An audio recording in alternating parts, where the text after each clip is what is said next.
नमस्कार, आपके साथ मैं हूं गौरव अग्रवाल। राजधानी दिल्ली में आज कोरोना के ओमिक्रॉन वेरिएंट का दूसरा मरीज सामने आ गया है और इसके साथ ही देश में ओमिक्रॉन वेरिएंट के मरीजों की संख्या बढ़कर 33 तक पहुंच गई है।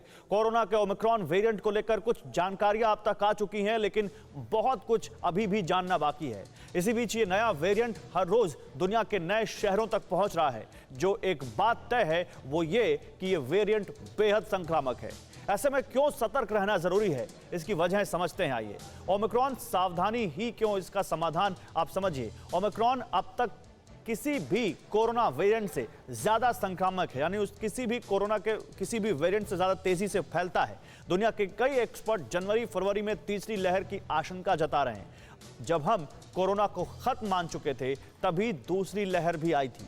ओमिक्रॉन सबसे ज्यादा बच्चों को प्रभावित कर रहा है, उन्हें टीके भी नहीं लगे हैं। ओमिक्रॉन वेरिएंट के बारे में अभी बहुत कुछ जानना बाकी है, तो हम आपको ओमिक्रॉन के लेटेस्ट अपडेट्स देंगे और साथ में विशेषज्ञों से इसके खतरे के बारे में भी समझेंगे। लेकिन पहले आपको एक बड़ी खबर जानना जरूरी है। दिल्ली में मिला ओमिक्रॉन वेरिएंट का दूसरा केस। दिल्ली में अभी तक एक केस सामने आया था, लेकिन अब दूसरे केस की भी पुष्टि हो चुकी है। जिम्बाब्वे से दिल्ली आया एक यात्री कोरोना पॉजिटिव निकला और जब जीनोम सीक्वेंसिंग की गई तो उसमें ओमिक्रॉन वेरिएंट पाया गया। जिम्बाब्वे से आए यात्री की जीनोम सीक्वेंसिंग रिपोर्ट पॉजिटिव आई। संक्रमित की ट्रैवल हिस्ट्री में साउथ अफ्रीका भी शामिल है। दिल्ली में विदेशों से आए 27 यात्री कोरोना संक्रमित मिले थे। जीनोम सीक्वेंसिंग के बाद 27 में से 2 की रिपोर्ट ओमिक्रॉन वेरिएंट से पॉजिटिव आई। भारत में ओमिक्रॉन के मरीज बढ़कर 33 हो गए।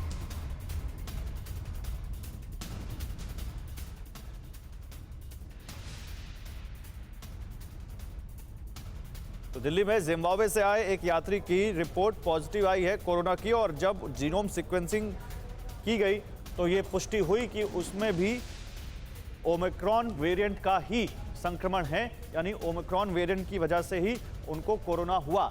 यानी देश में कुल 33 मामले हो गए हैं ओमिक्रॉन वेरिएंट के, जबकि अगर केवल दिल्ली की बात करें तो ये दूसरा मामला है।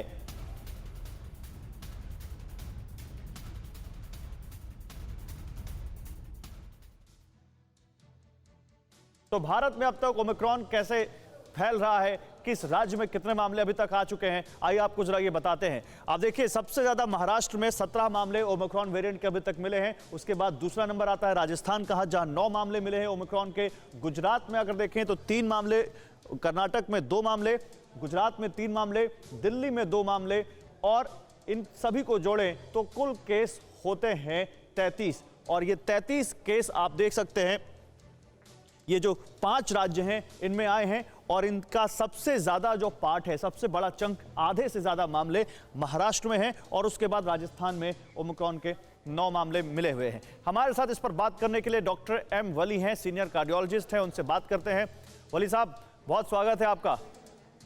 सर देखिए, कोरोना पे तो 2 लहर इस देश ने झेली है। तीसरी लहर की जो आशंका जताई गई वो सितंबर अक्टूबर से लेकर अब जनवरी फरवरी तक उसकी रेंज बढ़ा दी गई है। क्या ओमिक्रॉन वेरिएंट ही वो कारण होगा जिसकी वजह से देश में हम तीसरी लहर देखेंगे? जी बिल्कुल। देखिए, जो जिस हिसाब से लोग सावधानियां बरत रहे हैं और जिस हिसाब से लोग कोविड एप्रोप्रिएट बिहेवियर का पालन कर रहे हैं, आज भी मेरे पास शादी के 5 कार्ड रखे हैं। क्या हो रहा है, ये कोई किसी को इसका संज्ञान ही नहीं है कि हम कितनी खतरनाक लहर को जन्म देने जा रहे हैं। तो ये सब को जब हम मैं जोड़ता हूँ, मुझे लगता है कि लोग अभी भी सीरियस नहीं है। तो तीसरी लहर क्या, चौथी पांचवी भी आ जाएगी अगर हमारा यही बिहेवियर रहा। और ये जो ओमिक्रॉन वायरस है, ये संक्रमण इसका बहुत तेजी से हो रहा है, और इसने म्यूटेशन किए हैं जिसकी वजह से ये सेल्स से ज्यादा जल्दी चिपक सकता है, और ज्यादा जल्दी ये एस इनहिबिटर जो एस रिसेप्टर्स है उनसे चिपक सकता है, और एक व्यक्ति से दूसरे व्यक्ति को जा सकता है। इसकी R0 वैल्यू भी डेल्टा से बहुत ज्यादा है। तो इसकी बेसिस पे हमको इस बात का संज्ञान लेना है कि हमको इससे दूर रहना है, और इससे दूर रहने का तरीका है हमको नाक के और मुंह के बीच में अपने बैरियर को इसको बना के रखना है, और ये जरूरी है मास्क के द्वारा हम इसको अपने शरीर के अंदर जाने से रोकें। देखिए, आपने देखा जयपुर में शुरू में एक फैमिली में सब लोगों को हो गया था। जी सर।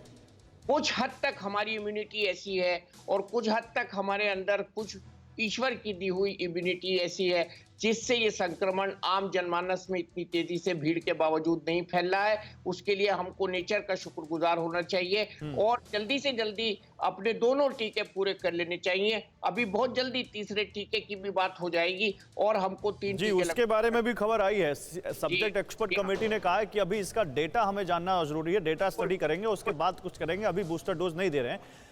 कोरोना धर्म नहीं देखता, जात नहीं देखता, अमीर गरीब ऊंच नीच नहीं देखता। कोरोना सिर्फ मौका देखता है, लेकिन आप उसे मौका मत दीजिए। बस इतना कीजिए, जब कभी दफ्तर से बाजार से घर लौटिए तो इतना ख्याल जरूर रखिए कहीं आपके साथ कोरोना आपके घर तो नहीं जा रहा। भूलिए मत, कोरोना अभी जिंदा है।